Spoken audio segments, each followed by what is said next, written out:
exemple de locataires qu'on voudrait pas avoir, qui étaient en fait des gens qui s'étaient mis en coloc et ils faisaient des soirées le week-end, mais genre c'était rave party. Ils avaient monté un mur de son, tu vois, des enceintes jusqu'au plafond. Ils avaient fait des trous dans le mur pour faire l'évacuation du truc de et tout. Enfin, c'est vraiment des locataires horribles.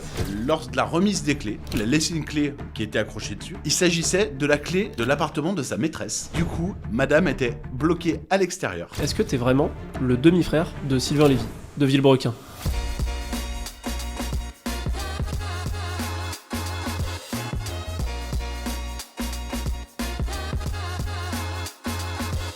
Bonjour à tous et bienvenue sur notre chaîne Foncière Orion. Donc nous on est une entreprise qui permet d'investir à nos côtés dans l'immobilier. On est une chaîne naissante sur YouTube, donc n'hésitez pas à nous suivre sur les réseaux sociaux. Notre Instagram c'est Antoine et Charles. Aujourd'hui on a un invité qui est hyper intéressant, c'est Paul. Paul en fait c'est le premier associé historique de Charles Arthur. Donc aujourd'hui il va se présenter et on va dans un second temps faire un petit concours d'anecdotes. Ça sera un peu plus sympa, un peu plus ludique. Chacun va me donner des anecdotes et ce sera à moi de savoir si elles sont vraies ou fausses et on verra lequel est le meilleur menteur. Paul, bienvenue sur la chaîne. Merci beaucoup, merci de me recevoir. C'est un plaisir, ça faisait un petit moment qu'on en parlait avec Charles Arthur. Comme tu l'as dit à juste titre, historiquement, c'était mon premier associé aussi. Voilà, on se connaît depuis qu'on est enfant. Donc on a fait pas mal de choses ensemble gamin, surtout du vélo, des choses comme ça. Et un jour, on a eu l'envie d'investir. À la base, on s'était posé la question de le faire sur des laveries automatiques. C'était le premier truc, ouais. C'est toi qui m'avais dit.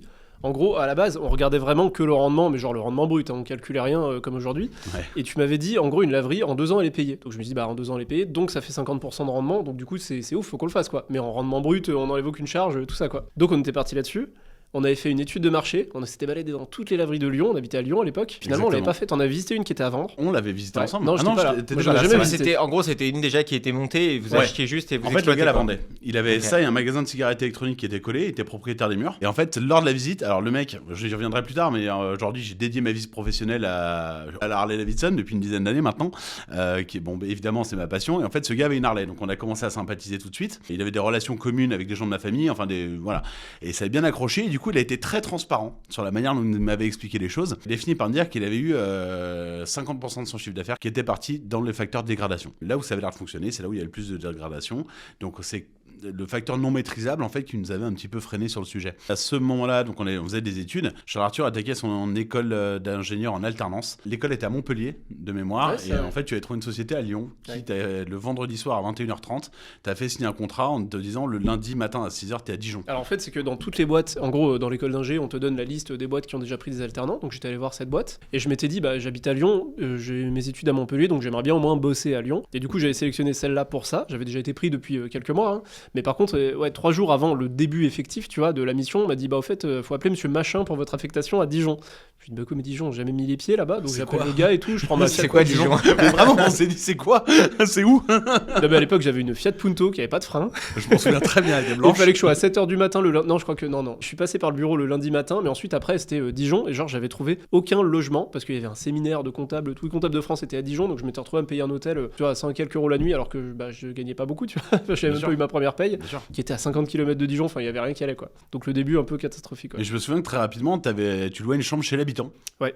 Alors c'est avec un papy qui te racontait 10 fois par jour que le mercredi il allait manger une pizza. Il perdait la tête.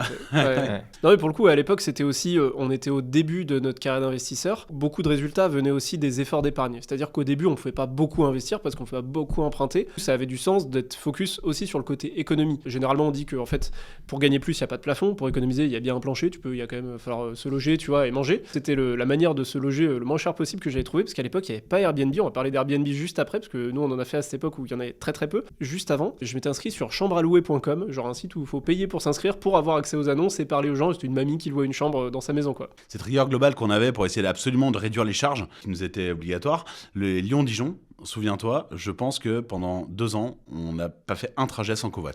Voilà, vraiment, c'était moi aussi, je faisais pas mal de covoit avant aussi. Tu sais, tu dis, t'économises, tu divises ton trajet par 2 si tu remplis bien ta voiture. Donc, en fait, à l'époque, même quand on avait. Tu te le remboursais. Ouais, tu le remboursais si tu remplissais la voiture à fond. On arrivait à faire de la marge. On arrivait à faire de la marge, alors c'était pas grand chose, c'était peut-être 4 euros, tu vois. Ouais. Mais sur le principe, quand on avait 3 passagers dans le véhicule, entre le coût du péage qui depuis est devenu a presque doublé, je crois, et le coût du gasoil qui n'était pas du tout à 1,60€ comme maintenant, vraiment on arrivait à faire de la marge. Donc c'était assez intéressant, on proposait des trajets, ça allait vite. C'était 2 heures de trajet, donc même si on avait un pénible à côté de nous. Ouais, ça va. ça passe. Ouais, c'était comme tu dis les débuts de la carrière d'investisseur où tu prends pleinement conscience de cette balance entre l'actif et le passif et où on essaye justement de rationaliser ça pour essayer de gagner de l'argent à la fin. Ouais, du coup, toi, t'es à Lyon. Toi, Charles, du coup, t'es à Dijon. Je suis entre Lyon, Dijon, ouais, enfin, voilà, mais... Moi, j'avais des places de parking à Lyon okay. et un premier studio à Dijon. Okay. Et un studio, attention, je dis studio, c'est studette, hein, c'est genre entre 9 et 10 mètres carrés, tu vois, parce que c'était le seul truc accessible. Et pour le coup, j'avais découvert ça dans le journal. Genre, à mon entreprise, il y avait un journal dans la salle à café et je vois des petites annonces, le truc qu'on ferait plus aujourd'hui. Et il y avait des appartes à 30 000 euros, des petits appartements. Mais du coup, à 30 000 euros, je me dis, attends, mais quand même, c'est ouf de pouvoir acheter. Et c'est pour ça que j'ai commencé par des places de parking, parce que c'était pas cher. Mais je pensais pas que des logements, c'était possible à ce prix-là. Et en fait, là aussi, les erreurs du débutant de regarder que le côté rentabilité, que le côté rentabilité brute. En gros, c'est un peu une mécanique. Plus tu vas chercher du rentable, moins tu vas faire du qualitatif. Et j'ai pas besoin de te dire que 9,5 mètres carrés, c'est pas très qualitatif. Et en fait, j'en avais acheté... Ça laisse peu de place, quoi. Ouais, j'en avais acheté un que j'avais un peu loué sur Airbnb, mais après, j'avais été vif dedans. Je sais plus dans quel sens. Mais bref, j'avais dit à Paul. Du coup, dans la copro, il y en a un autre à vendre, je crois. Alors, et après, on s'est mis ensemble. Je me souviens très bien de l'anecdote, je me permets, justement, je rebondis dessus. Ce jour-là, on est en train de faire du vélo. Et je te vois un moment sur ton téléphone, je fais, viens rouler. Je fais, attends, j'ai de la demande de fou sur Airbnb. J'avais déjà entendu parler d'Airbnb, je savais ce que c'était. Mais pour moi, c'était uniquement pour louer sa résidence principale. J'avais pas compris qu'on pouvait le louer aussi autant. Ouais, c'était il y a 10 ans, quoi. C'était au tout début. À l'époque, on parlait de couchsurfing encore. On parlait de choses comme ça. Donc, c'est des choses qui n'existent absolument plus, je crois, aujourd'hui. Et tu me dis, mais c'est fou, j'ai énormément de demandes en location. Et là, on était encore un peu dans cette optique d'investir ensemble. On savait pas encore sur quoi. On avait un peu laissé tomber le côté laverie automatique. Et je te dis, il y en a un autre à vendre. Oui, on l'achète. Vas-y, viens, on le fait ensemble. Ok. Et en fait, on en a acheté 2 autres dans cette copro. Et c'est là qu'on a commencé à faire du Airbnb systématique. Alors, la répartition des tâches au début, elle était... c'est du bricolage. Est-ce qu'il n'y avait pas de conciergerie, genre... Rien.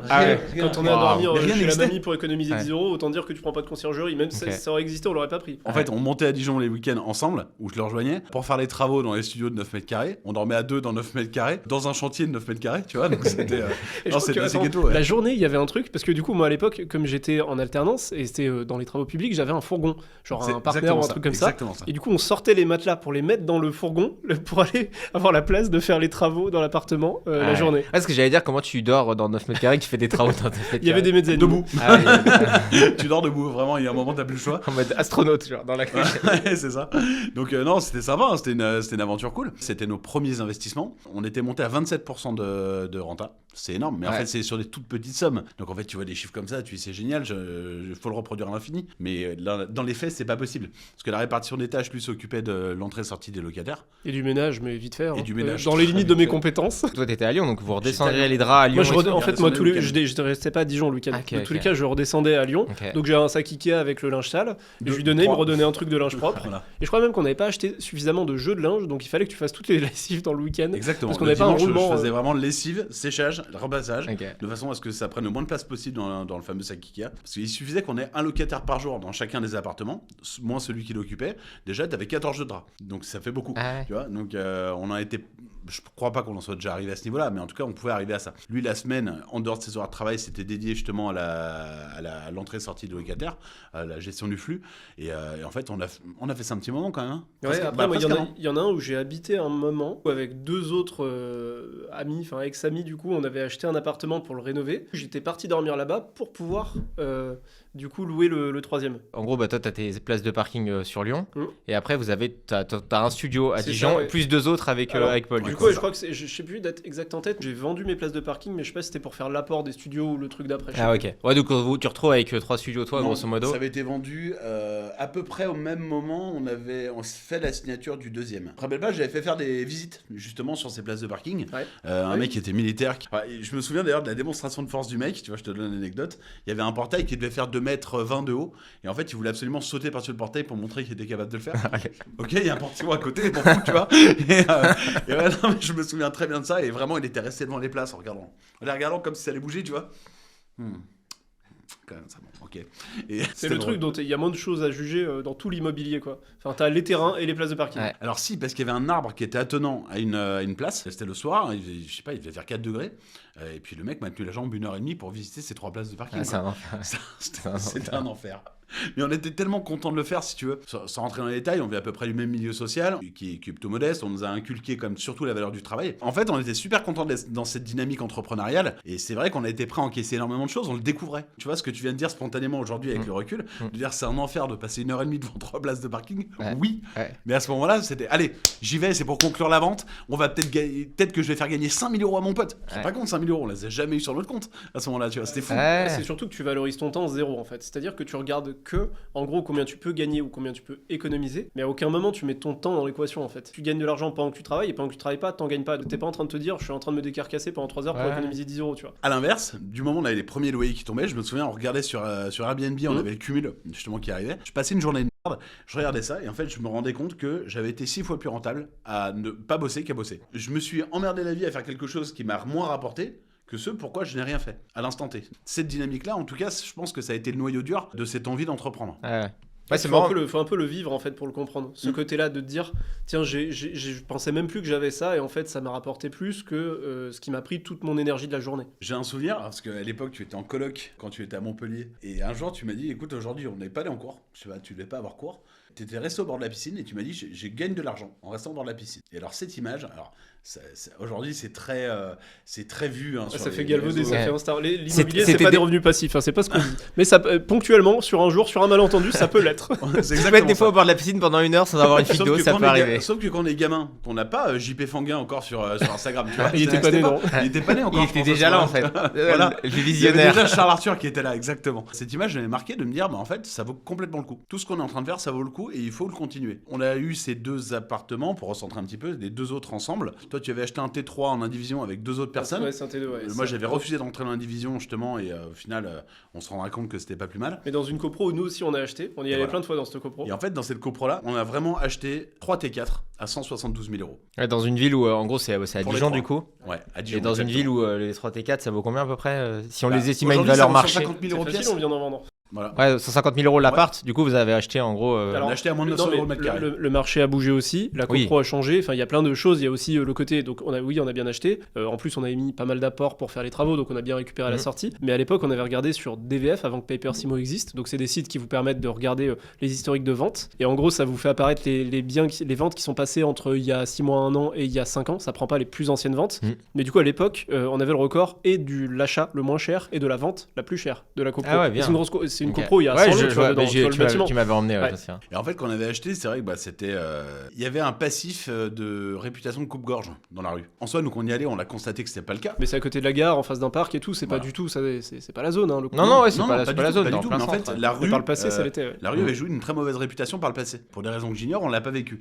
Mais au final, aujourd'hui, c'est super sympa. T'habites là-bas, t'es content. Tu vois, les locataires qu'on a eu ont toujours été contents d'habiter là-bas. Et nos acheteurs, les gens à qui on a vendu, c'est des gens qui ont fait leur résidence principale dedans. Exactement. À chaque fois. Exactement. Donc, non, on n'est pas sur le marchand de sommeil, on n'est pas. Non, moi j'en avais visité un, je me souviens. Alors je sais plus quand c'était. C'était, je pense, au début, on apprenait à se connaître. Il y avait vu sur Parc et tout. Je me souviens que c'était un truc pas mal qui était en train d'être refait. C'est traversant l'Ouest, c'était très sympa. Et pour nous, c'était ouf déjà de se dire que tu vois, le premier que j'ai fait avec les 2 autres personnes, c'était un 39 mètres carrés, c'était un T2. Et c'était immense en fait par rapport aux 9 mètres carrés. C'était un T3 initialement ou c'était un T2 ? C'était un T2. Non, ça a toujours été un T2. Hein. Ouais, c'est juste que la cuisine, on l'avait ouverte sur le salon en fait. En gros, vous avez donc les studios que vous exploitez toujours en Airbnb. Voilà. Là, t'es femme de ménage entre Montpellier, Lyon et Dijon, quoi, toi, du coup. Ouais. Toi, t'es la laverie automatique que vous avez pas créée. En fait, tu l'as fait chez toi. Je l'avais pas vu comme ça, mais tu vois, t'as réalisé ton rêve de laverie, tu vois, mais chez toi. En fait, initialement, on avait déjà visité des biens IMO à acheter sur Lyon. On n'avait pas trouvé pertinent. Enfin, on y reviendra plus tard, justement, parce que ça fait aussi partie des anecdotes qu'on va évoquer plus tard dans l'épisode. On a acheté un T4 en se disant, on a une grande surface. On va le couper en 4, on va faire 4 studios, tu vois les mecs. Les visionnaires. Et en fait, on aime bien la merde, on va vraiment faire des cages à lapins pour vraiment faire de la merde. Non, ça allait être plus grand parce que t'avais 68 mètres carrés de base et en fait, on s'était dit, tu vois, l'appartement, c'est dans une grande copro avec un couloir central et ça dessert des pièces sur le côté. Donc on s'était dit, le couloir central, ça sera les futures parties communes. Il y aurait 4 lots et on a commencé à faire des devis travaux avec des pompes de relevage pour les WC et tout, pour évacuer parce que le WC il était que d'un côté. Donc en gros, il y en a un que tu pouvais faire en gravitaire, mais les 3 autres, fallait qu'ils passent par-dessus chez lui pour aller dans les toilettes, tu vois. vois. Et vous Je voulais faisiez pas ça faire avec une la marche. GoPro, genre ça c'était vraiment en sous-marin. Ah non, c'était c'était vraiment vraiment genre. Alors, je pense que en je fait, savais pas ce que c'était c'était le une projet de DP ni base. une assemblée générale de copro à l'époque. Ah ouais, ok, c'était vraiment. C'était le projet de Les base. pirates quoi. Initialement, voilà, le constat c'était il y avait un T2 en travaux dans lequel je n'étais pas, mais dans lequel j'aidais. On avait les 2 studios et demi, on va dire, parce qu'il y en a un que tu habitais lors de tes déplacements professionnels qui était en location. Et là, on allait acheter un T4 justement avec cette idée en tête. Le fameux immeuble, on avait les 3 studios, a explosé. Sur le moment, en panique, parce qu'en plus, on louait un Airbnb. Tous les contrats d'assurance PNO, à ce moment-là, n'intégraient pas de la courte durée. 100% des contrats d'assurance PNO demandaient des baux minimum d'1 an. Évidemment, comme tout le monde, on l'a lu après l'explosion. Voilà, on l'avait signé avant, on l'a lu après. Et chose qu'on ne fait plus. Voilà, ça c'était la meilleure leçon de vie qui soit pour des contrats d'assurance. Donc on a géré le problème déjà avec les assurances d'Airbnb et avec nos assurances. Et en fait, ça s'est très bien passé. Pour le coup, le seul souci qu'il y a eu, c'était les réunions de syndic post-explosion où tout le monde se criait dessus parce que personne n'arrivait à se comprendre. Ah ouais, donc là c'est vraiment Là, le constat l'expression de tous ces œufs dans le même panier, tu vois, ça a beaucoup de sens du coup. Là, le constat est fou. C'est-à-dire que tu as démarré l'IMO il y a 9 mois. Ouais. Parce que c'était ça, c'était décembre 2015. Tu passes de 0 à 3 lots. Septembre 2016, ça explose. 3-0. Moi, je peux passer de 0 lot, plus un T4 en compromis, des traites en cours sur un financement pour des appartements qui n'existent plus, matériellement. Il n'y a plus d'appartement, il n'y a plus rien. Ouais. Tu n'avais pas arrêté les mensualités. Hein. On va pas donner le nom de la banque, mais en effet, chère madame, si vous me voyez, sachez qu'à l'époque, 375 € par mois, c'était beaucoup pour moi. Voilà. Donc, c'était pas gentil de ne pas m'avoir gelé ces mensualités. Et ça a duré combien de temps du coup les mensualités à payer? Franchement, je sais plus. Ah oui, non. parce qu'on a été, en gros, si tu veux, il y a eu l'explosion, c'était 2016, et en fait, ouais, ça a dû mettre 1 an pour qu'on soit indemnisé à l'équivalent de la valeur vénale, mais du bâti. En gros, il y avait 2 choix. Soit ils nous donnaient de l'argent pour la reconstruction, mais en tenant compte de la vétusté, donc ils te donnent pas suffisamment pour reconstruire aux normes du neuf actuel. Okay. Donc tout le monde doit remettre au pot. Quand t'es 30, c'est impossible. Soit ils t'indemnisaient le bâtiment avec sa vétusté. Okay. Et du coup, ça nous avait plus ou moins remboursé notre prix d'achat. Pas les frais de notaire, mais on va dire que tu vois, c'est ce qu'on avait mis en apport, donc on était retombé sur nos pieds. Ouais, vous avez pas Et du coup, gagné, il y a pas plus de perdu financement. quoi. Voilà. Non, ça va. Okay. Là, vous signez le compromis du T4 dans la barre de Il copro dont était on déjà parlait. signé avant Ok. l'explosion. Ok. La vente, ça a été signé fin octobre, je me souviens, parce que j'ai Ok. posé ma démission à ce moment-là. 1 mois et demi avant l'explosion, je me souviens, on était chez ma mère, et j'ai pris cette décision justement de dire, en fait, mon travail actuel, il est bien, mais je m'ennuie, donc je vais arrêter. Je vais partir à Dijon. Pendant que lui bossait, moi, j'allais faire les travaux du T4 qu'on allait recouper en 4. Le business plan, à la base, c'était ça. Rigole, je t'en prie, parce que même moi, j'ai envie de rire maintenant. Au final, les choses se sont très bien passées malgré nous, parce que ça nous a empêché de faire une grosse bêtise. On s'est dit, on va habiter dans le T4. Que le plan, c'était que pendant qu'on fait ça, on devait aller peut-être habiter dans les studios. Non, il y avait peut-être un truc comme ça. Exactement. Du coup, on était en colocation, mais pas en colocation parce qu'on était propriétaire, donc en gros en copropriété dans notre lot de copro, Ouais. tu vois. Vous étiez tous les deux dedans du coup et vous deviez faire les travaux en même temps que d'habiter dedans. C'est ça Oui, c'est ça. l'objectif. Ok. Et en fait, je me souviens, j'avais installé ma chambre dans ce qui était le salon. Du coup, je refaisais les chambres et le couloir. Ok. En allant chercher les clés de cet appartement, je me suis trompé de sortie sur la rocade. Je suis passé devant une concession Harley Davidson. Je me suis dit, tiens, super, je m'arrête. Je vais dire bonjour. Et en fait, on m'a proposé du boulot. Voilà. Donc, Comme le dit Macron, t'as traversé la rue quoi. Du coup, et t'as trouvé du c'est boulot. exactement ça. Ok. Même si pour le coup, la rue faisait 200 km. Mais en me trompant de sortie sur la rocade, Ok. je suis arrivé, j'ai écouté les gars, je viens d'arriver. Voilà, il me fait, mais tu cherches du boulot? Pourquoi pas? Et en fait, le lendemain, j'ai rencontré du coup mon ancien patron et j'ai passé 6 ans là-bas. Uniquement parce que je lui ai dit que c'était sur ma liste de choses à faire avant de mourir. Tout simplement. Donc, en fait, L'entretien le projet d'embauche, tu vois, initial- genre. Le projet initial n'a pas du tout abouti, tu vois. Et en parallèle de ça, en fait, on continuait les invests. Et d'ailleurs, c'est ma passion de la moto. Ça va faire presque 10 ans aujourd'hui maintenant que je travaille dans la moto. J'en ai fait mon métier, j'en ai fait ma vocation. Et moi, je suis en train de repartir sur une autre aventure. Je reprends la direction générale d'une société qui fait de l'import et de la distribution de pièces détachées de moto. Toujours ciblé sur la Harley Davidson, bien sûr. www.holidays.com. Je mets le lien ici. Vous pouvez y aller, c'est très chouette. Je continue un petit peu là-dedans. L'immobilier, alors, je pense que vous, les gars, aujourd'hui, on peut pas dire autre chose, c'est votre passion. Il n'y a pas de sujet. Moi, je pense que ça l'est moins. Ok. J'ai pour vocation, en tout cas, à me lever le matin et faire un truc qui me fait rêver. Et ce que je fais aujourd'hui, ça me Ouais, fait ça te rêver. fait rêver. Voilà. Ouais, comme nous avec Charles aujourd'hui, tu vois, on vit de notre passion et on n'a plus l'impression de travailler quoi. C'est trop C'est-à-dire que là, pour nos auditeurs, on est dimanche 18h en train de tourner. Ouais, c'est vrai. Donc C'est si on vrai. n'aimait pas ça, on serait pas là. Et c'est avec grand plaisir quoi, en plus, c'est ça qui est cool. Et donc du coup là en gros, donc vous avez acheté le T4, donc vous le revendez quelques années plus tard à la personne qui louait. Entre-temps dans la même copro, vous achetez 2 autres appartes. 3. Trois- L'autre, 3 trois. appart, ouais. L'autre 3 appartes en plus de celui-là. Ouais, c'est ça. Ouais. Ok. Et bah, c'est ces fameux biens qu'on a achetés à moins de 900 € le mètre carré. Ok. Ouais, Voilà, donc très très sur bonne lesquels affaire. On a eu alors, quand même pas mal de travaux. Hein. De mémoire, c'est 67 000 € de travaux. Ouais, j'avais 70 en tête. Ouais. Ouais, voilà, quelque chose comme ça. Plus une cuisine offerte grâce à un intérimaire qui a cassé la mauvaise cuisine. Voilà. Alors, en gros, c'est qu'il y avait dans les 3 appartes, il y en a une des 3 où on s'est dit on garde la cuisine. Avec le recul, c'était une connerie, elle était horrible. Mais on s'était dit elle est moins pire que les autres, donc on garde. Okay. Et en fait, son intérim, lui, il a entendu casser les cuisines. Donc il a cassé les 3 cuisines. Et bah, quand le mal était fait, il a fallu reposer 3 quoi. Donc, du coup, on avait une cuisine cadeau. Ouais. Ah, c'est bien ça. En parallèle de ça, vous avez aussi investi un immeuble vous avez acheté un immeuble à Mâcon. C'était plus tard ça. C'était l'année d'après. En gros, les apparts, c'était 2019. Il y avait eu aussi un studio avant dont on n'a pas parlé. Entre les deux, on a eu un studio. Ok. Alors, petit studio au rez-de-chaussée. Un petit studio, grand studio, 20 mètres carrés. On était plus c'est le double d'avant. 23 mètres carrés. Généreux. On allait le visiter, il était meublé qu'avec des vieux trucs qui prenaient toute la place. Je lui ai dit, t'es sûr qu'il faut acheter ça? Et je me souviens très bien, ce jour-là, tu m'as dit, vraiment, il faut le faire. Et je t'ai dit, ok, je te fais confiance, moi tout seul, j'y serais pas allé, mais on y va. Bah, acheté 45 000 euros. Ouais. C'est à Dijon, du coup? Ouais, oui, c'est ça. Exactement. En fait, c'est juste en face de ce qui allait devenir, mais on ne savait pas, la cité de la gastronomie et du vin. Ça a mis longtemps à sortir de terre, mais en gros, on l'avait acheté 45, il y avait 5 000 de frais de notaire, parce que du coup, sur les petits prix, c'est pas 7-8%, ça peut monter à 10-12. Plus un petit peu de travaux, il nous est revenu à 50 et quelques. Je me rappelle, on l'a acheté en 2017, et c'est la vente de ça qui nous a fait l'apport pour l'immeuble, dont on va parler après, et l'immeuble, on l'a acheté en 2020, donc on l'a gardé moins de 3 ans. Et du coup, ce studio, en effet, j'ai jamais eu autant de lapins pour les visites. Ok. Et il y a des biens comme ça, il y a des biens à Karma, je trouve, où tu te dis, ça va bien se louer, en fait, ça marche pas trop. Écoute, je me déplaçais, je me souviens souvent les dimanche matin ou lundi matin. En plus, à cette époque, on bossait énormément. Ah, puis moi, j'étais pas tout le temps là, j'étais à Montpellier. Non, bien sûr. Parfois. J'avais 5-6 visites, j'avais 4 ou 5 lapins. Normalement, la stat, c'est un tiers de lapins. Dites-nous dans les commentaires vos stats de lapins si vous faites du locatif. Mais moi, j'ai noté à peu près un tiers, 1 sur 3 qui vient pas. Moi, j'en ai plus que ça. Mais maintenant, j'avais plus de scrupules. Sur ce bien, c'était plus de 80%. Mais il y a un débat, tu vois. Moi, maintenant, j'ai plus de scrupules, je fais des visites groupées. Il y a des gens qui disent, c'est pas bien, tu chies sur les gens, t'es pas à Paris, mais j'en ai trop marre, en fait, de me prendre des lapins. Et maintenant, je mets 5 personnes qui viennent au même moment. Et comme ça, il y en a à peu près 50% qui viennent. Donc, ça fait 2 personnes qui visitent, ça va. C'est ça, on n'est pas à Lyon, c'est pas 100 personnes qui attendent dans l'immeuble. Donc, bref, de manière générale, on avait réussi quand même à plutôt bien le louer. Et un jour, on a décidé de le mettre en vente. La cité de la gastronomie en travaux qui se prêtait à sortir de terre. Donc on savait pas encore si ça allait bien ou pas bien. Bon, en l'occurrence, apparemment, c'est plutôt un flop. Ouais, mais c'est comme les trains et tout. En fait, quand t'as une ligne de TGV, le prix monte au moment de l'annonce du projet. Et après, ça a mis super longtemps à sortir de terre. Par contre, tout ce qui est autour, ils avaient tout refait. Les VRD, tout, ils avaient c'est bien, c'est joli maintenant. Ouais, il y avait des. Ah, mais ça passe. La rue, il y a une rue qui est devenue piétonne qui est passée devant l'appart. Okay. Du coup, ça enlevait aussi un défaut. T'avais les voitures qui passaient sous ta fenêtre parce que c'était un rez-de-chaussée.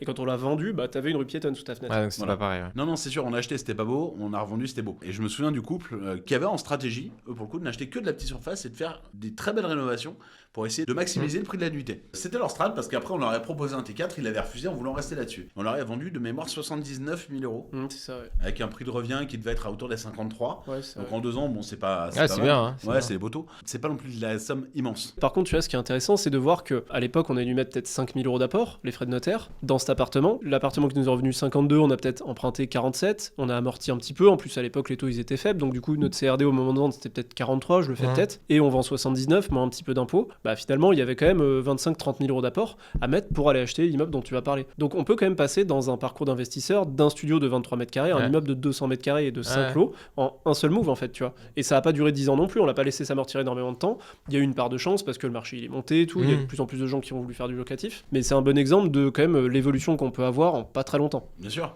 Et au-delà de ça, je rebondis sur ce que tu dis. Dans les 3 appartements qu'on avait achetés simultanément, moi m'a permis justement de monter mon magasin de moto. Voilà, d'arriver en fait avec un apport qui était assez conséquent et qui était lié non seulement à la plus-value de cet appartement, mais également à une dérogation sur la main levée hypothécaire. Alors ça, c'est super intéressant. En gros, si vous avez un prêt avec une hypothèque, pas un prêt avec un organisme de cautionnement, sur plusieurs biens, que ce soit par exemple, en l'occurrence pour nous, on avait 3 lots de copro, une seule ligne de prêt, mais ça vaut aussi pour un immeuble de rapport. Vous pouvez, si vous arrivez à démontrer à la banque que si vous vendez un de ces lots, la valeur résiduelle de ce que vous conservez est supérieure à votre capital restendu, vous pouvez demander une main levée d'hypothèque partielle sans remboursement du prix. Donc de manière chiffrée, en gros, on avait acheté 172, on avait emprunté 180 parce qu'on a mis quasiment tous les travaux en apport, et on avait un petit peu amorti, le capital restendu ça devait être 170, et la valeur à l'époque on avait démontré par A plus B que ça valait à peu près 400, quelque chose comme ça. Si on enlevait un des appartements, parce qu'on a vendu 135 en l'occurrence, il restait 265 000 euros de valeur.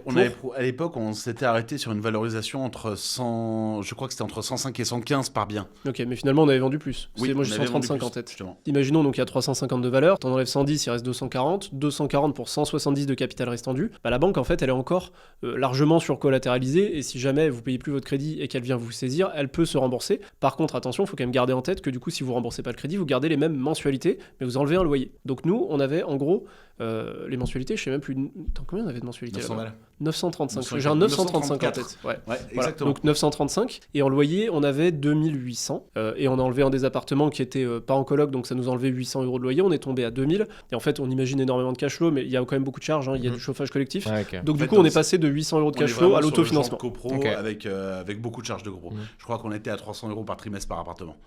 Pour faire simple, l'argent qu'on avait récupéré m'a permis de faire le complément pour pouvoir ouvrir mon magasin de moto. Pour repartir sur une nouvelle aventure. Donc là, c'est pareil, on est un peu sur le même cheminement qui du coup est à cheval entre l'immobilier et l'entrepreneuriat, mais c'est toujours ces marches d'escalier petit à petit. Et c'est très intéressant. Tu vois, je trouve l'entrepreneuriat et l'immobilier au final c'est très lié. Je trouve que tu peux créer de la valeur ajoutée en étant entrepreneur, mais le sous-jacent c'est quand même, tu vois, si tu achètes de l'immobilier, tu arrives à t'enrichir, tu arrives à basculer et tu arrives à, tu vois, enchaîner sur les projets, tu vois. Ce que tu dis c'est très juste. La différence que tu vas mettre de l'apport dans un bien, tu sais que tu as une plus-value potentielle. J'ai bien sûr écouté et regardé vos podcasts précédents. Très intéressant le coup où tu expliquais justement que sur un immeuble tu as fait une offre à 600 000 qui est passée. Ça c'était impressionnant. Tu sais que derrière, dans tous les cas, c'est ton marché qui va te limiter. Alors que sur l'entrepreneuriat, tu arrives à des coefficients multiplicateurs qui sont quand même plus importants que sur l'immobilier. Ouais, c'est vrai, je suis d'accord. Mais avec une notion de risque qui est bien plus supérieure parce que t'as rien de physique. C'est juste toi, tes idées et ta capacité à les mettre en œuvre et à aller chercher du client, du chiffre d'affaires et donc de la marge derrière. Ouais, je trouve ce qui est intéressant, c'est créer de la valeur ajoutée en étant entrepreneur dans ton domaine, mais du coup sécuriser cette valeur en le mettant dans l'immobilier où tu sais que tu achètes à des prix pas déconnants et que du coup ta renta est pas... Tu disais tout à l'heure, tous les œufs dans le même panier avec 3 studios qui explosent dans le même immeuble. Bah, en fait, justement, c'est ça qu'on veut éviter. À force de regarder vos podcasts, les gars, ça fait quelques années que j'ai pas investi parce que au final, aujourd'hui, je n'ai plus aucun bien que je n'ai pas en indivision avec Charles Arthur sur la SCI. Vous me chauffez à refaire du locatif, c'est les bien, gars, c'est sûr. Donc l'immobilier, c'est la vie, c'est la vie. Ouais, c'est cool, mais vraiment, je pense que, comme je te disais tout à l'heure, il y a quelque chose que tu as en toi ou que t'as pas. Faire que de l'immobilier, j'ai pas envie. Mais tu sais, dans le podcast avec Timothée Moreau, c'est ce qu'on disait. On se posait la question, est-ce que tout le monde est câblé pour faire de l'immobilier ? Et après, je pense que quand tu commences à passer un certain nombre de lots, faut vraiment aimer ça parce que du coup, tu as quand même un stade d'emmerde qui devient de plus en plus récurrente. Parce que forcément, quand tu as 10 lots, c'est pas pareil que quand on a un. Tu as 10 fois plus de chances d'avoir des problèmes. Et c'est vrai qu'il faut quand même aimer un minimum ça, sinon ça devient vite un enfer, quoi. En tout cas, tu vois, l'immobilier, pour ma part, pour mon expérience, ça a été la meilleure école pour l'apprentissage de la gestion du stress. Parce que quand tu te retrouves sous compromis avec ton premier crédit de ta vie pour des appartements où tu apprends que ça vient d'exploser, que ton contrat d'assurance ne couvre pas la location courte durée, bon, ok, on va éviter l'AVC, on va se calmer, on va voir comment ça se passe. Et au final, ça s'est très bien passé. Tu as toujours ce moment où tu te rappelles ça et tu dis, ok, en fait, je suis déjà passé par là, ça s'est bien passé, on va prendre un peu de recul, on va réfléchir, on va trouver une solution. Et ça marche. Et j'ai été contacté il y a peu, alors je peux pas dire le nom parce que c'est une entreprise d'État en plus, qui est dans les énergies renouvelables, pour aller former justement toute la force commerciale sur la gestion du stress en entreprise. C'est des cas de figure de gars qui sont des commerciaux sédentaires, assimilés fonctionnaires, et en fait qui n'ont pas du tout une approche entrepreneuriale comme nous on peut avoir aujourd'hui. Je connais une des personnes qui travaille là-bas et qui a pensé à me solliciter moi pour ça. Voilà. Donc pour faire simple, c'est ça. J'ai hors caméra exactement ce que c'est, si tu veux, je t'expliquerai, mais je peux pas me permettre en tout cas aujourd'hui d'en parler davantage. Voilà. Ok. On peut passer à la partie la plus légère du podcast. On part sur le concours d'anecdotes. On va parler anecdotes. Donc qui ouvre le bal ? Charles Arthur. Je vais démarrer. Allez, Charles. Je dois la vivre cette histoire. C'est ça. En fait, c'est une anecdote, c'est même une question que je vais te poser qui n'a rien à voir avec notre parcours. C'est est-ce que tu es vraiment le demi-frère de Sylvain Lévy de Villebrequin ? On te l'a jamais posé sur le podcast. Et dites-nous dans les commentaires si vous trouvez qui lui ressemble. En ce moment, tout le monde me le dit. Et hier, j'étais en soirée et on m'a dit exactement ça. On m'a dit, j'ai vu, t'es sur YouTube et tout, faudrait que tu fasses un feat avec Sylvain. Mais je pense qu'on ne saurait pas qui est qui sur la vidéo. Et avec Pierre, ça se passe bien, toi encore ?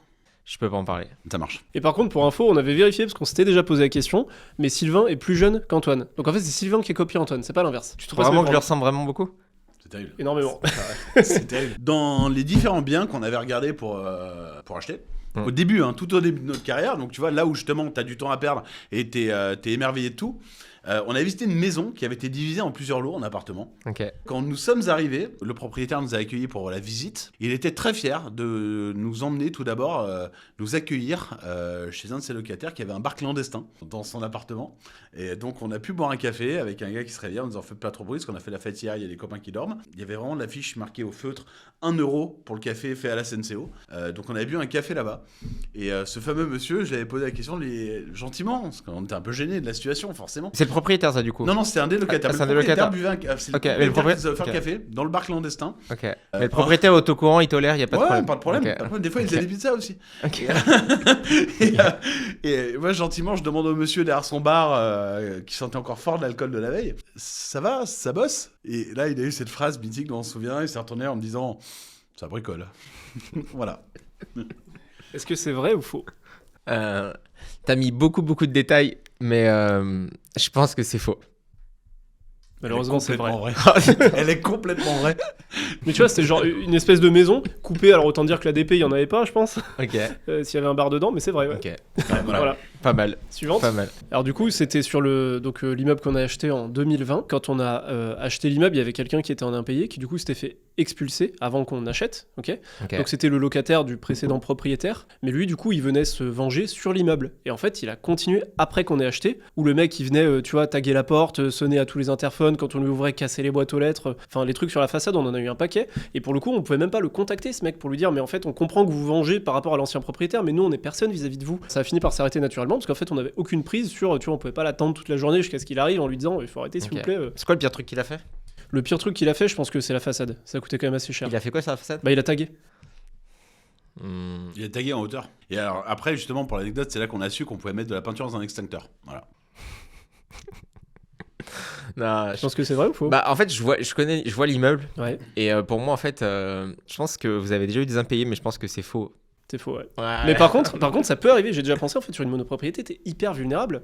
Ça peut t'arriver, en fait, si tu te fâches avec quelqu'un, il peut vite Ouais, t'embêter, c'est vrai, tu vois. c'est vrai. Voilà. C'est vrai. Paul, il a 1-0. Hein. Mais Paul, je le connais moins, c'est Et plus justement, c'est tout l'intérêt. difficile. C'est Ça, tout c'est plus l'intérêt. difficile. On avait une négo une fois avec un bien qui finalement on ne l'a pas acheté. À ce moment-là justement on a racheté l'immeuble de Mâcon et on était sur les deux, on était en train de chercher. Et en fait il y a une histoire assez folle, c'est-à-dire qu'on était en voiture justement à l'époque dans ta 308. Bluetooth pas fou, on était sur la 6 entre Lyon et Dijon justement et on a fait un appel avec l'agent IMO qui était en charge d'eux. Alors de mémoire il était à 288 000 € le bien en question. On s'entendait très mal. On lui a dit qu'on se positionnait à 280 000 €. Il a compris 220 000 €.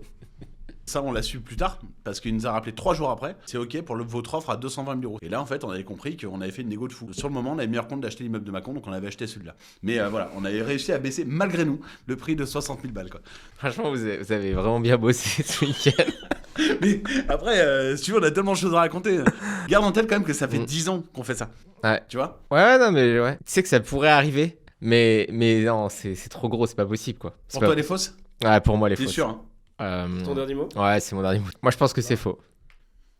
C'est parfaitement faux. Bien joué. Mais par contre, en vrai, l'histoire, elle pourrait être Très, très incroyable, fort. l'histoire. Ça serait Très, énorme. très fort. Toujours sur le même immeuble, finalement, il y a beaucoup d'anecdotes là-bas, où en fait, on avait, pour le coup, nous aussi eu un locataire qui nous payait pas. L'appartement avait été libéré, mais il était plein de... Tu vois, il avait laissé ses affaires, ça avait tout moisi, on était allé voir, en fait, pour se dire, bah, par quoi on commence. Donc globalement, on part tout évacuer, ensuite nettoyer, et puis après ça peut partir en travaux. Et cet appart, il est au 2e étage, et au rez-de-chaussée, en fait, on a un restaurant que tu connais, qui est super quali, qui pourrait être étoilé, mais ils font le choix de pas l'être parce que leur clientèle, c'est le midi et le soir en semaine. Du coup, avec Paul, on avait été manger là-bas après, et il se trouve qu'il y avait le maire de la ville en question qui mangeait dans ce resto, et on s'est dit, mais c'est fou quand même que lui, ils sont en train de manger dans ce resto, et l'image que donne le resto, c'est quand même plutôt haut de gamme, et tu te doutes pas un instant que 2 étages au-dessus, t'as un appartement qui est littéralement en train de moisir, parce que le mec, ça fait 1 an et demi qu'il est pas là, qu'il y a son frigo qui est en train de moisir, tout ça. On était quasiment sur un Diogène. Ok. Voilà. Mais ça, en vrai, c'est tellement vrai, c'est sûr. Tu penses que c'est vrai? Ouais, je pense que c'est vrai. Et ben c'est vrai. Ah là, je suis pas mauvais en vrai. Alors, par un principe, c'est que pour la suite, il va falloir être un peu stratège. Parce que de la manière dont on va te raconter les anecdotes, c'est forcément pour t'aiguiller d'une manière ou d'une autre. On aurait pu aussi se baser sur quelque chose que tu connais, non, mais bien sûr. le détourner pour te donner quelque chose de faux, tu vois. Garde juste ça en tête pour la suite. Il est en train de rentrer dans mon cerveau là. Une fois, on est allé dans une banque. Alors, pareil, début de carrière, on avait consulté nos banques respectives. Mais en l'occurrence, on avait rendez-vous avec un mec. Un matin, c'était tôt, en plus, ça devait être 9h30 ou quelque chose comme ça. Et quand on est rentré, le mec tout de suite dit: ah, c'est vous pour le locatif? Oui. Alors, j'ai fait mes objectifs, donc clairement, je serai pas compétitif. Mais si vous voulez, asseyez-vous quand même. Et là, je lui dis: bah non, on part. À ton avis, c'est possible qu'un banquier il abuse à ce point-là ou pas? En vrai, je pense que ouais, c'est possible. Mais après, là, ça serait quand même vraiment une faute. Vraiment, c'est passé comme ça. On a fait un mètre dans On l'agence. s'est pas assis. Hein. C'est pas assis. En vrai, c'est possible. C'est possible, mais je me dis, le mec, il est vraiment dans l'abus. Je pense que c'est vrai. T'es très fort, mec. C'est vrai, c'est vrai. Très très fort, c'est Oh, vrai. Putain. C'est très vrai. Ah, Toi, j'ai t'es failli- très très fort. Ah, j'ai failli Vraiment. dire faux, en vrai, j'ai failli dire faux. T'es très très fort. Ouais, le mec, il s'est vraiment chier dessus, quoi. Il n'a rien à foutre. Mais à l'époque, attends, on avait 25 et 23 ans. On a moins de 25 ans, on dit: salut, on veut investir dans l'immobilier et devenir rentier, comme on a vu Je sur vois internet. trop le mec dans la salle d'attente. C'est vous pour le locatif? Ouais, cassez-vous, j'ai pas le temps. Et bonne journée. C'est exactement ça. Alors du coup, ça nous est arrivé aussi au début, quand on faisait des rénovations, on va dire, avec des gens que connaissait qui étaient moins professionnels que ceux avec qui on pouvait bosser à l'époque, de dire à un électricien, fallait qu'il pose un radiateur, et on lui a dit: et tu poses le radiateur au droit de la fenêtre. Ouais. Alors, Tu le vois venir ou pas? Et en gros, au droit de la fenêtre, c'est que généralement, tu mets le chauffage là où il y a les déperditions. Donc du coup, c'est souvent en dessous de la fenêtre, d'accord? Ouais. Donc ça c'est une s'appelle- petite fenêtre, Ouais. on précise, Ouais. c'est pas une fenêtre qui prenait toute la hauteur, c'est pas une grande fenêtre. Je lui dis au droit de la fenêtre, au téléphone. Et en fait, on est arrivé et le radiateur, il était posé au-dessus de la fenêtre. Parce qu'en fait, il y avait une alimentation de volets électriques. Et du coup, lui, il a trouvé ça logique parce qu'il n'y en avait pas en bas. Moi, je lui dis, faut la créer, tu vois. Et pour lui, il s'est dit, je vais aller me raccorder là. Donc, il a posé le radiateur au droit de la Il a compris au-dessus de la fenêtre. au droit. Parce que tout le monde n'est pas. Enfin, c'est pas pour dire que je dénigre personne, mais. En haut à droite. Non, mais quand t'es pas francophone natif, tu peux te tromper, tu vois. Est-ce que c'est vrai ou faux? Au droit. Donc, du coup, on a malheureusement Ouais. dû lui faire déposer. En vrai, mais vraiment en haut à droite, il y avait un radiateur. Non, Non, il l'a au-dessus. mis au milieu de la fenêtre. Franchement, c'est très très drôle. Hein. Mais j'aimerais vraiment que ce soit vrai. Tu as la photo? Je te Si montre c'est- la photo. ouais, si c'est vrai, vraiment, faut que la photo elle soit là, à la place de ma tête. Je vais dire, je pense que c'est faux, parce que sinon tu m'en aurais déjà parlé. Pour moi, c'est faux. C'est faux? Mm. T'es sûr? Ouais, c'est à 100%. Ouais, c'est faux. Non, mais gars, c'est Ça aurait été magique. pas plus, ça aurait été ouf. En fait, j'aurais vraiment aimé que ce soit vrai, juste pour avoir la photo. Alors, on a une autre anecdote très cool. Sur un appartement qu'on t'a listé, du coup, qu'on a acheté. C'est un agent IMO, homme, qui nous l'avait vendu. Et lors de la remise des clés, il n'a pas fait attention. Il a laissé une clé qui était accrochée dessus. Et il nous a appelé paniqué une semaine ou 10 jours plus tard, mais rapidement, en fait, en se rappelant qu'il l'avait mise là-dessus. Ok. Il s'agissait de la clé de l'appartement de sa maîtresse. Et qui, du coup, madame était bloquée à l'extérieur. Il l'avait mis là-dessus, justement, pour pas que sa femme s'en rende compte. Il nous l'avait laissé. Et il nous avait appelé paniqué. Je me souviens de l'appartement à Dijon. On était tous les deux à Lyon. Et en fait, on lui a dit, oui, ok, mais la clé, elle est à Lyon. Donc, démerdez-vous, appelez un serrurier, en fait. Donc, on avait les clés de la maîtresse L'agent IMO. de l'agent IMO sur Sur le un- trousseau de clés. En vrai, c'est possible, parce qu'il y a souvent beaucoup de clés qu'on retrouve à gauche à droite et on sait pas trop à quoi elles correspondent. Après, le fait qu'ils disent que tu vois, c'est sa maîtresse, tu vois, j'aurais pas joué comme ça. En fait, c'était son dernier argument pour essayer de nous dire, s'il vous Ok. plaît, on fait mi-chemin et on se retrouve à Chalon ou à Mâcon. Ok. Parce que Ouais, c'était c'est urgent, dur là. l'argent. Ah, c'est dur. Parce que sinon, il risquait de se faire attraper. Ok. Ah, c'est dur là. Mais je pense que c'est faux parce qu'il aurait pas dit c'est ta maîtresse. Tu vois, j'aurais dit un truc genre plus. Je pense que c'est faux. Putain, bien joué, mec. Bon, du coup, je fais la suivante. Allez, vas-y. La suivante, en fait, c'est dans cette barre d'immeuble où on avait bossé plusieurs fois. Le premier appartement qu'on avait acheté, le T2 là, de 39 mètres carrés, avec deux amis qui étaient des amis de l'époque. On s'était dit, voilà, on va l'acheter, on va le rénover, puis on va le revendre. Donc du marchand de biens entre gros guillemets à l'époque. Quoi. Paul, donc, il nous donnait un coup de main. À partir du moment où il arrive à Dijon, il puisse loger dans l'appartement pendant quelques temps, le temps de lui trouver un appart et un boulot, parce qu'il arrivait sans boulot, donc il pouvait pas louer d'appartement, en contrepartie de donner un coup de main au niveau des travaux. Et également, souviens-toi, je me suis dit, si vous mettez en vente, moi je m'occupe de faire les visites. Ok. Et comme ça, on pouvait d'un côté faire les travaux du T4 et de l'autre côté exploiter les 3 studios. Il n'y a pas besoin de vivre dedans. Ce qui se passe, c'est que les deux personnes, du coup, avec qui moi j'étais associé entre guillemets en indivision, tout ce qu'il faut pas faire, finalement, ils ont dit si Paul vit là, il va user prématurément les éléments neufs qu'on aura mis dedans. Et du coup, on va vendre moins cher. Et du coup, il avait déjà donné sa démission et c'était genre quelques semaines avant. On n'est pas d'accord pour qu'il vienne vivre là. Ok. Vu que je sais que ça s'est vraiment mal passé, tu vois, j'aurais tendance à dire que oui, c'est possible que ces gens-là, ils aient dit ça. Alors, l'argument exact, c'était la vasque de la salle de bain va être rayée. Ah ouais. L'argument précis, ça avait été ça. Du coup, t'as pas pu loger là-bas comme Parce que c'était cette prévu. anecdote est vraie ou fausse? Du coup, non mais oui, la conséquence, c'est pour ça qu'on s'est retrouvé dans le T4 à côté, après, à vivre en colocation, copropriété. Bah, du coup, c'est vrai alors. Non, c'est vrai. Oui, c'est vrai. Voilà. C'est complètement vrai. Alors, prochaine anecdote. Elle ne concerne pas du tout le parc immobilier qu'on a avec cher Arthur. Elle concerne mon ancienne résidence principale. Ok. Que je rachetais un couple avec un enfant en bas âge. L'enfant avait 1 an et des brouettes. Lors des visites, déjà, j'ai bien vu que madame avait un caractère un peu trempé, que monsieur avait tendance à en avoir un peu marre. Mais c'était jeune, ils avaient une trentaine d'années, tu vois, on avait à peu près le même âge. Et au jour de la signature de l'acte de vente, il y a eu un truc un peu bizarre. On était dans la salle d'attente du notaire, que tu connais. Ouais. Voilà. En face des deux, qui sont arrivés pas en même temps qu'on sortait du travail, c'était à peu près ces heures-là. Ils se sont dit bonjour, de façon un peu froide, sans s'approcher. Salut. Ok, ça marche. Bon, je me suis dit, il y a peut-être un peu d'eau dans le gaz, ou je sais pas. Peut-être que de vendre leur appartement, ça suscite un petit peu d'émotion chez eux. Je vais pas batailler. Puis j'ai bien compris qu'en fait, quand je parlais à l'un, l'autre répondait à sa place et que ça crée des étincelles. J'ai fini par me taire dans la salle d'attente. On est rentré pour la signature de l'acte et c'est parti en vrille. Madame s'est levée. Elle est partie. En jetant son alliance à la tête de son époux. Et en fait, c'est leur notaire, c'était une notaire, qui est allée la rattraper dans le couloir en lui disant que vraiment, il fallait qu'elle reste, au moins qu'elle appose sa signature et qu'elle parte après. Chose qu'elle a faite. Du coup, on a pu signer ce jour-là, mais j'ai eu peur que la signature ne se fasse pas à cause d'une dispute de couple. Ton notaire, qui est toujours notre notaire, avait du mal à contenir. En fait, j'ai pris un fou rire. Et notre notaire aussi. Et du coup, on était les deux comme ça, morts de rire, pendant que la scène se déroulait. Sachant que tu connais notre notaire, parce qu'on a le même. C'est possible. En vrai, c'est possible. Voilà. Après, je me dis, tu vois, parce qu'en vrai, si t'as envie de te séparer, t'as envie de signer, tu vois. Non, mais c'est une engueulade. C'est une dispute. On parle pas d'une séparation, on parle d'une dispute. Et alors, c'est surtout le geste de. Elle se lève pour partir, elle fait ça. Tu vois, je pense que c'est pas vrai, parce que je me dis, c'est lunaire, mais j'ai envie de dire que c'est possible quand même. Allez, vas-y, c'est vrai. T'es sûr? Ouais, je pense que c'est vrai. C'est complètement faux. Ah, putain. Ils s'entendaient très bien. Et par contre, c'est vrai qu'on s'est fait disputer par la notaire d'en face avec Mathieu parce qu'on parlait de son casque de scooter. Ouais. Voilà, c'est tout. Ouais, mais ça, c'est toujours avec Mathieu. C'est normal. Ah putain, j'avais envie de croire que c'était vrai, je me dis, c'est possible. Non, c'est complètement faux. Ah putain, c'est complètement faux. Alors, c'est pas une histoire directement d'investissement immobilier, mais en tout cas d'un exemple de locataire qu'on voudrait pas avoir, qui étaient en fait des gens qui s'étaient mis en coloc. Il y en a certains qui étaient militaires, gendarmes, et du coup qui avaient réussi à louer une maison parce que c'était le bon profil, tu vois, de fonctionnaire et tout. Puis en plus, militaire, ça fait vraiment mec sérieux. Alors qu'en fait, pas du tout. Et ils faisaient des soirées le week-end, mais genre c'était rave party. Ils avaient monté un mur de son, tu vois, des enceintes jusqu'au plafond dans le salon. Ils faisaient tout le temps, ils détruisaient la maison. C'était, il y avait genre 50 personnes, des soirées tout le temps là-bas. Et ils ont payé genre le dépôt de garantie le premier mois. Après, ils ont plus jamais payé. Et en fait, le propriétaire, lui, était démuni. Il pouvait rien faire. Finalement, il faisait la procédure, comme on l'a fait nous, quoi. T'appelles ton huissier, t'essaies de faire la résiliation du bail. Et pendant ce temps, ta maison, elle est totalement détruite. Il y avait quasiment pas de meubles dedans. C'était voilà la fête tout le temps. Et comment vous avez eu comment vous avez eu au fond de cette histoire? Vous êtes allé faire une fête là-bas? On était allé une soirée là-bas. Ok. Et vraiment, pour avoir visité, en fait, il y avait un poulailler. Ils disaient, ah, c'est trop cool, peut-être qu'un jour on mettra des poules. Ils se projetaient vraiment. Et la pièce la plus meublée, il y avait un matelas par terre, mais vraiment un matelas en mousse, tu vois, le truc horrible, et une pseudo table basse dans la même pièce. C'était la pièce la plus meublée. Et du coup, donc t'imagines, c'est une maison, t'es le propriétaire, tu peux voir un peu ce qui se passe de l'extérieur, mais tu peux même pas rentrer sur le jardin. Plus le tapage nocturne.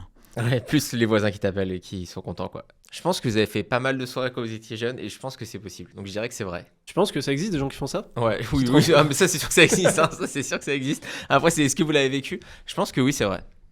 T'es sûr? Ouais. Ouais, c'est vrai. Oh, tu vois? Ils ont fait ça 2 fois. Une fois, ils avaient loué un appart à Garibaldi. Ils avaient fait des trous dans le mur pour faire l'évacuation du truc de et tout. Enfin, c'est des locataires horribles. On les a toujours pris comme le pire exemple de locataire à avoir.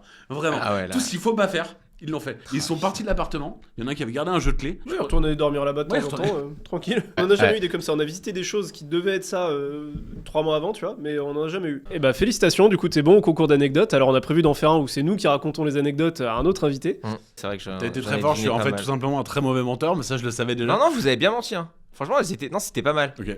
C'est vraiment en fait, on l'a raconté, quoi. On envoie du tellement gros dans la vraie vie, en fait, qu'il n'y a plus grand chose qui nous étonne. Ouais. Merci de l'invitation, c'était un très bon moment et toujours un plaisir. Redonne tes réseaux sociaux du coup pour qu'on puisse. J'ai aucun réseau social perso. Non, mais ceux de la. Ah, ok, tout simplement, c'est Holidays. Bah, ça s'affiche là, ici. Là, il y a le logo Instagram et ici, c'est marqué holidays.com. Donc voilà, merci pour votre attention. N'hésitez pas à vous abonner, à laisser un commentaire, à nous suggérer des prochaines thématiques pour les épisodes. Et puis à bientôt.